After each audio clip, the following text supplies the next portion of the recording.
तेज education साथियों Madhya Pradesh police आरक्षक भर्ती परीक्षा के लिए प्रैक्टिस सेट नंबर 7 आज करने वाले हैं।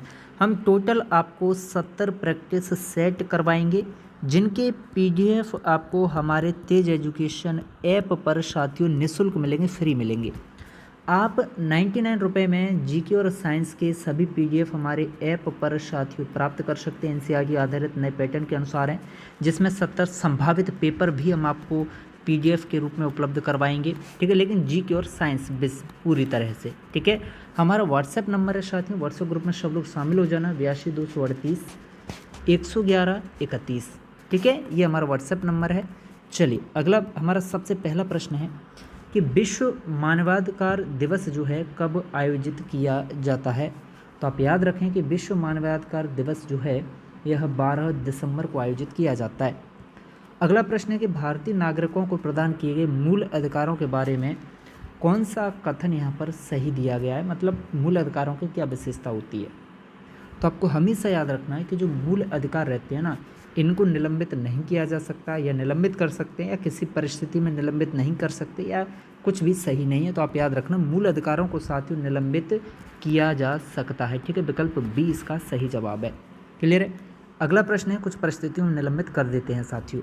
प्रश्न है, रेहंद बांध किस नदी की सहायक नदी पर भाई बनाया गया है। तो आपको याद रखना है कि जो रेहंद बांध है ना, यह सोन नदी की सहायक नदी पर बनाया गया है।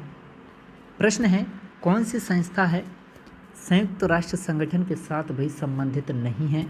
तो संयुक्त राष्ट्र संगठन के साथ संबंधित नहीं है साथियों आसियान। क्लियर है। अगला प्रश्न है आपका कि कौन सा एक वैकल्पिक धन का उदाहरण है। तो आप याद रखना वैकल्पिक धन का उदाहरण है साथियों बंध पत्र। क्या? बंध पत्र। प्रश्न है कि कथकली, जी हाँ कथकली किस राज्य का प्रमुख नृत्य है। तो आप याद रखिएगा कि जो कथकली है ना, यह केरल का प्रमुख नृत्य साथियों। कहाँ का?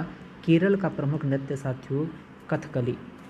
अगला प्रश्न है कि मैन ऑफ आयरन किसे कहा गया है। तो आप हमेशा याद रखना मैन ऑफ आयरन के नाम से साथियों सरदार वल्लभ भाई पटेल को जाना जाता है, ठीक है भाई।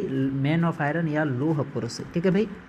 आगे बढ़ते हैं कि चौसा का जो युद्ध है ना, ये किस वर्ष हुआ था भाई चौसा का युद्ध। तो आप याद रखना चौसा का युद्ध साथियों हुआ था 1539 में। कब हुआ चौसा का युद्ध? 1539 में। प्रश्न है कि धन विधेयक प्रस्तुत किया जाता है साथियों कहाँ पर। बहुत महत्वपूर्ण प्रश्न है, वेरी वेरी इंपॉर्टेंट, इसको लगाइएगा, पहले भी पूछा जा चुका है पुलिस में। तो धन विधेयक साथियों प्रस्तुत किया जाता है केवल और केवल लोकसभा में, ठीक। प्रश्न है कि राज्यसभा की बैठकों की अध्यक्षता भाई कौन करता है। तो आप याद रखें राज्यसभा की बैठकों की अध्यक्षता भाई उपराष्ट्रपति करता है, जो कि राज्यसभा का क्या है भाई सभापति कहलाता है। प्रश्न है कि निम्नलिखित में से किस उत्पाद पर शुद्धता के सिलसिले में हॉलमार्क चिन्ह भाई अंकित किया जाता है। तो ये है भाई स्वर्णाभूषण पर, ठीक है भाई। सोने के जो आभूषण होते हैं, स्वर्ण के जो आभूषण रहते हैं उन पर, ठीक है। विकल्प सी इसका सही जवाब है। प्रश्न है कि सेज का फुल फॉर्म क्या होता है साथियों। तो आप हमेशा याद रखना सेज का फुल फॉर्म होता है स्पेशल इकोनॉमिक जोन। क्या होता है सेज का फुल फॉर्म साथियों? Special economic zone. क्लियर है। अब प्रश्न क्रमांक 13 देखिएगा कि कंप्यूटर के लिए आईसी चिप आमतौर पर भाई बनाए जाते हैं किसके। तो आप याद रखना कि जो आईसी चिप होते हैं ना भाई, आईसी चिप यह बनाए जाते हैं किसके साथियों? सिलिकॉन के बनाए जाते हैं। आईसी चिप किसके बनाए जाते हैं भाई? आईसी चिप जो हैं वो सिलिकॉन के बनाए जाते हैं। नेक्स्ट प्रश्न है कि तेजड़िया अर्थात बुल, मंदड़िया अर्थात भाई वियर वाणिज्य के किस पहलू से ये जुड़े हुए हैं साथियों। तो बुल और वियर अर्थात तेजड़िया और मंदड़िया ये दोनों जुड़े हुए हैं साथियों किससे? स्टॉक मार्केट से इनका संबंध है, ठीक। प्रश्न है आपका अगला कि बंगाल के प्रथम गवर्नर जनरल का नाम साथियों क्या था। तो आप याद रखना बंगाल के पहले गवर्नर जनरल का नाम था साथियों वॉरेन हेस्टिंग्स। क्लियर है। नेक्स्ट प्रश्न है कि संसार का सबसे छोटा महासागर भाई कौन सा है? सबसे छोटा महासागर। तो आप याद रखना ये है साथियों हिंद महासागर, सबसे छोटा महासागर। नेक्स्ट प्रश्न है मध्य प्रदेश के कौन से संभाग में सर्वाधिक जिले भाई शामिल हैं। तो आप याद रखना ऐसा संभाग जहां पर सर्वाधिक जिले शामिल हैं वो है साथियों हमारा कौन? इंदौर संभाग है जहाँ जिसमें क्या है सर्वाधिक जिले शामिल हैं। मध्य प्रदेश की जो सीमा है वो कितने राज्यों से मिलती है? तो आप याद रखना मध्य प्रदेश की जो सीमा है ना साथियों, ये 5 राज्यों से मिलती है भाई मध्य प्रदेश की सीमा। नेक्स्ट प्रश्न है कि मध्य प्रदेश में नर्मदा नदी की जो लंबाई है वो कितनी है? तो आप हमेशा याद रखना कि मध्य प्रदेश में नर्मदा की लंबाई है प्यारे साथियों 1077 किलोमीटर। कितनी है? 1077 किलोमीटर है मध्य प्रदेश में नर्मदा की लंबाई। प्रश्न है कि मध्य प्रदेश में न्यूनतम वनों वाला जिला भाई कौन सा है जहाँ पर सबसे कम वन है? तो आप याद रखना न्यूनतम वनों वाला जो जिला है भाई मध्य प्रदेश का, ये है आपका शाजापुर। प्रश्न है देखिए कि ICC T20 cricket world cup 2016 का भी विजेता कौन रहा था? ठीक है, तो ये प्रश्न है, इसका सही जवाब साथियों, ऐसे प्रश्न अगर बहुत पुराना करंट अफेयर का आ जाता है तो कठिन प्रश्न हो जाएगा, लेकिन भाई स्टैटिक जीके का ये प्रश्न बन गया, ये करंट का नहीं रहा, हमेशा कभी भी पूछा जा सकता है। तो ICC T20 cricket world cup 2016 का जो विजेता है ना साथियों, ये वेस्ट इंडीज रहा था। कौन रहा था साथियों? वेस्ट इंडीज रहा था। ठीक है, तो 21 में से आपका स्कोर क्या रहा जीके में, कमेंट करके बताएं। अब हम चलते हैं साथियों साइंस की तरफ।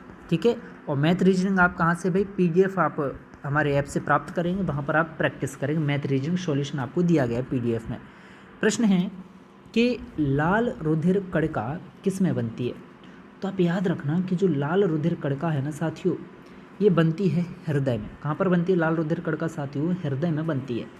प्रश्न है कि मानव कोशिका में साथियों कितने गुणसूत्र होते हैं? तो आप याद रखना कि मानव कोशिका में जो है गुणसूत्र होते हैं साथियों कितने? 44 गुणसूत्र होते हैं मानव कोशिका में। क्लियर। नेक्स्ट प्रश्न है कि कौन सा रोग विषाणु के कारण होता है? तो आप हमेशा याद रखना साथियों चेचक है, जो किसके कारण साथियों?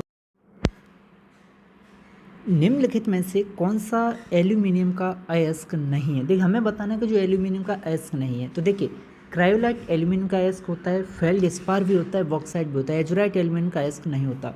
अगला प्रश्न है कि समकोण पर रखे दो समतल दर्पणों के द्वारा उत्पन्न प्रतिबिंबों की जो संख्या है साथियों, वह निम्नलिखित में से कितनी होती है? तो आप याद रखना ये होगी साथियों कितनी? 3 होगी। प्रश्न है कि एक उत्तल दर्पण के द्वारा उत्पन्न प्रतिबिंब कैसा होगा? तो उत्तल दर्पण के द्वारा साथियों जो उत्पन्न प्रतिबिंब होगा ना, यह अवास्तविक ह्रासित होगा। ठीक है साथियों। नेक्स्ट प्रश्न है कि टिबिया अस्थि कहाँ पर होती है? तो आप हमेशा याद रखिएगा कि जो टिबिया अस्थि होती है ना, यह साथियों कहाँ पर? जांघ में होती है। नेक्स्ट प्रश्न है कि कौन सा विटामिन है जो यकृत के द्वारा संचित नहीं किया जा सकता? तो आप याद रखना ऐसा विटामिन जो यकृत के द्वारा संचित नहीं किया जा सकता, ये है साथियों आपका कौन सा? Vitamin A. ठीक है साथियों, कौन सा है? विटामिन ए है। नेक्स्ट प्रश्न है कि प्याज परिवर्तित रूप है साथियों किसका? तो आप हमेशा याद रखना कि जो प्याज है ना, ये परिवर्तित रूप है साथियों किसका? जड़ का परिवर्तित रूप है। नेक्स्ट प्रश्न है कि अधिकतर पोषक तत्व रक्त में अवशोषित किए जाते हैं कैसे? तो भाई पोषक तत्व जो है रक्त में अवशोषित किए जाते हैं छोटी आंत के माध्यम से। ठीक है, कैसे होता है अवशोषण पोषक तत्वों का? भाई छोटी आंत के माध्यम से। ठीक है, तो साइंस में आपका स्कोर क्या रहा कमेंट करके बताएं। और हाँ, पूरे 70 प्रैक्टिस सेट आप प्लेलिस्ट में जाकर जरूर देखिएगा। PDF आपको फ्री में एप्लीकेशन पर मिल जाएंगे।